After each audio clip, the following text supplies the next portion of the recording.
We're going to establish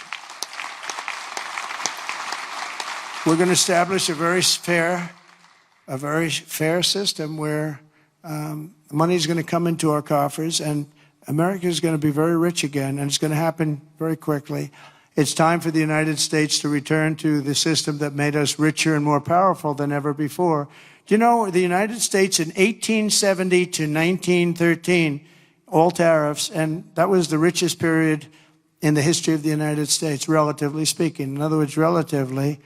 And they set up the Great Tariff Commission of 1887, and this commission had one function: what to do with all the money that we took in. It was so enormous that they had no idea. It was a blue ribbon committee. It was set up 1887, and what to do with all of the money that we had. And again, Teddy Roosevelt was a beneficiary, because when McKinley was killed, he took over this vast sum of money, and he did all of those national parks and all of the other things. And I'm not knocking him, but he was given a vast amount of money, and that was all made through tariffs. We had no income tax. The income tax came in 1913.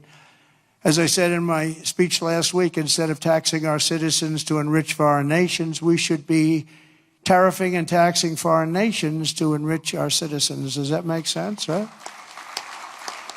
Under the American First economic model, as tariffs on other countries go up, taxes on American workers and businesses will come down, and massive numbers of jobs and factories will come home.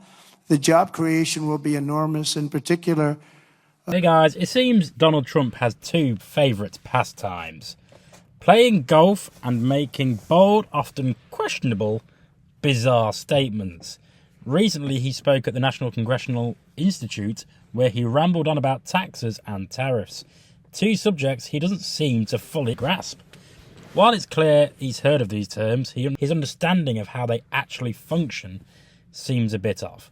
Trump has suggested that a radical overhaul of the tax system, proposing that we replace income tax entirely with tariffs. But as you can imagine, there are some significant issues with this idea.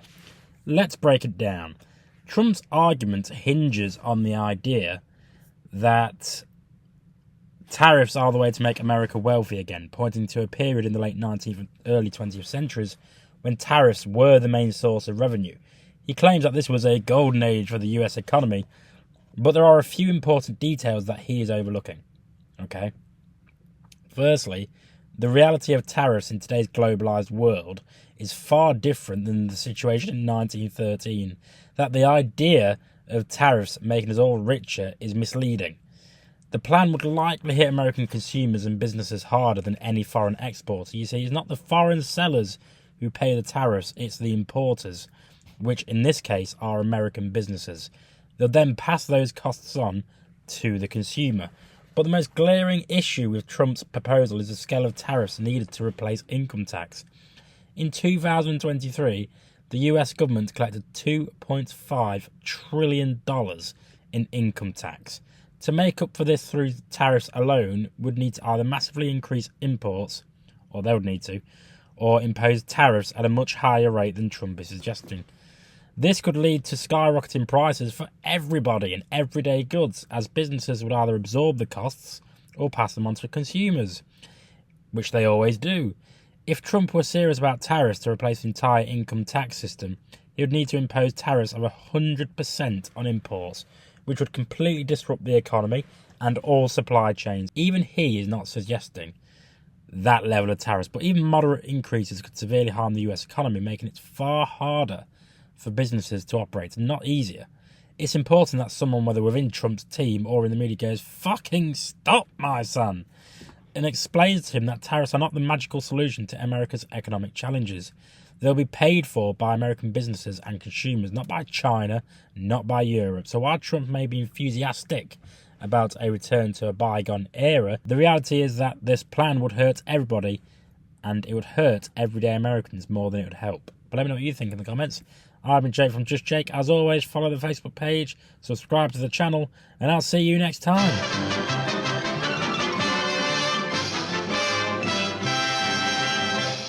You actually made it to the end of the video. If you would like to subscribe to the channel, which why haven't you already, is somewhere over there.